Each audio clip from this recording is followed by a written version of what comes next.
एक दिन था कि घर में लौट के जब आते तो पत्नी पूछती कुछ लाए क्या? बोले कुछ नहीं मिला। तो तुलसी दल जो भोग में अर्पित करती वही 3-4 हिस्सों में करके जब कई दिन हो गए तो उन्होंने कहा कि हम तो जी सकती हैं, आप जी सकते हैं, लेकिन ये बच्चे नहीं जी सकते। कैसे?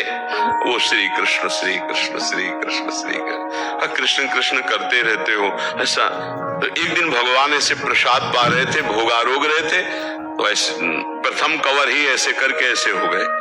तो रुक्मिणी जी ने कहा ये स्थिति आपकी तब होती जब कोई भक्त दुखी होता है।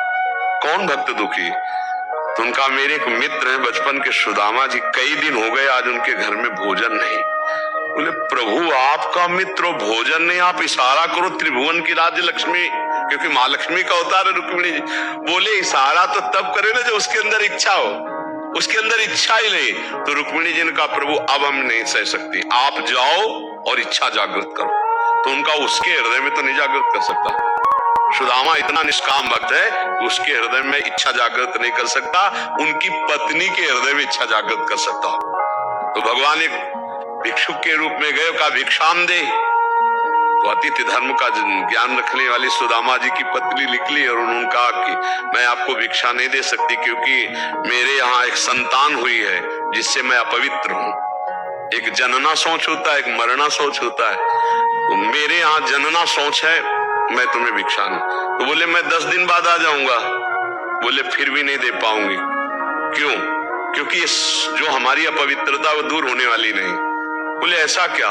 बोले स्पष्ट बताऊं, दरिद्रता रूपी संतान को हमने जन्म दिया है। दरिद्रता अर्थात मेरे पास कुछ नहीं कि मैं आपको दे दूं। तो उन्हें सुना है तुम्हारे पति द्वारिकाधीश के मित्र हैं, क्या तुम्हें पता नहीं है?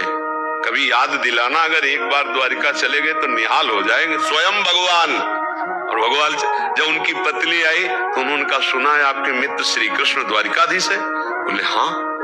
तो बोले आप जाओ ना, अगर वो आपकी ऐसी दशा देखेंगे ना तो कुछ न कुछ तो व्यवस्था कर। बोले कभी नहीं जाऊंगा, व्यवस्था के लिए मैं कभी नहीं जा सकता। तो उनका मिलने तो जा सकते हो? बोले हम मिलने जा सकते हैं, पर समस्या है अपने मित्र से मिले या गुरु से मिले जाके, या अपनी कन्या के यहाँ जाए तो कुछ न कुछ होना चाहिए। तो हमारे दोस्त के लिए कुछ, तो वहां क्या था, एक पड़ोसन के आ गई तो उसने चावल के पछोरने वाले जो आगे तंदुल होते टूटे हुए, हाँ वो दिए। तो वो भी फटे कपड़े में लेकर के भगवान के लिए भेंट। और द्वारिका, और हालत ये थी कि विवाही पैरों में फटी हुई, फटा कपड़ा, और मित्र कौन है? द्वारिकाधीश। आप देख लो जरा कैसी धर्म की परीक्षा होती। भगवान के कान में जे पड़ा कि सुदामा जी मिलने आए, तो ऐसे भागे कि पूछो मत।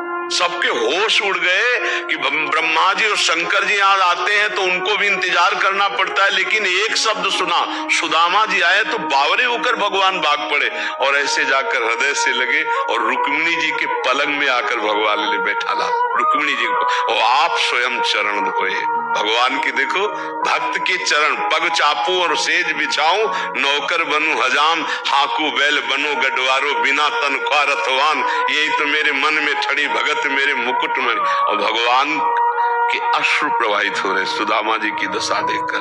बार बार चेहरे की तरफ देखते हैं, बार बार चरणों की। सुदामा जी के अश्रु चल रहे कि करुणा निधान, अखिल कोटि ब्रह्मांड नय के कौन सी लीला कर रहे हो। रुक्मिणी जी जल डाल रहे हैं, भगवान चरण पखार रहे हैं। 2-4 दिन आराम से रहे। सुदामा जी ने कहा प्रभु चले? बोले हाँ। सुदामा जी मन ही मन हंस रहे कि कह रही थी चले जाओ, कुछ व्यवस्था कर देंगे। हमारे श्री कृष्ण इतने निरपेक्ष है कि जानते इस दरिद्र ब्राह्मण को कुछ दे देंगे तो मेरा भजन भूल जाएगा, इसलिए कितने कृपालु है। अच्छा प्रभु, तो बोले जो एक कपड़े नए वाले हैं ना, इनको रख दो, नहीं रास्ते में कोई चोर परेशान करेगा, अपने पुराने पहन लो। तो रामा जी ने पहन लिया, बहुत कृपालु, उनको कोई निरपेक्ष है वो। भगवान ऐसे चल रहे लीला में, कहा इधर से चले जाना।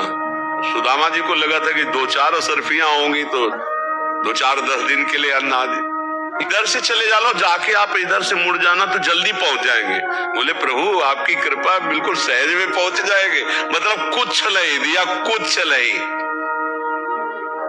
भगवान ने सुदामा जी को तंदुल निकाल नहीं रहे थे, जबरदस्ती छील कर पाए, और सुदामा जी को कुछ नहीं दिया प्रगट में। सुदामा जी बहुत प्रसन्न हो रहे कि मेरे श्री कृष्ण परम कृपालु हैं, क्योंकि उन्होंने माया या कोई भोग इसलिए नहीं दिया कि हमारा चित्त प्रभु किसी और कहीं न जाए। ऐसे मगन होते वहां पहुंचे, दृष्टि गई कि हमारा नगर तो इसी क्षेत्र में था, ये तो पूरी द्वारिकापुरी है। पूछा लोगों से तो बोले हैं एक हमारे सुदामा जी थे, उन्हीं की सुदामापुरी है। जब देखा पत्नी आरती करने आ रही है, जैसी द्वारिकापुरी वैसी सुदामापुरी की रचना हो गई। ये हर भक्त के जीवन में होता है, पर डिगना नहीं चाहिए, मतलब कमजोर नहीं पड़ना चाहिए। तो हम कह रहे हैं आज तुम्हारा समय कमजोर है, लेकिन आज का जो तुम बीजारोपण कर रहे हो धर्म का, भजन का, ये जब फलेगा तब आप निहाल हो जाओगे। इसलिए सब जिंदगी में कभी भी अपनी परिस्थिति देखकर तोतना नहीं चाहिए। आज का कठिन समय ही कहल का वरदान बनेगा।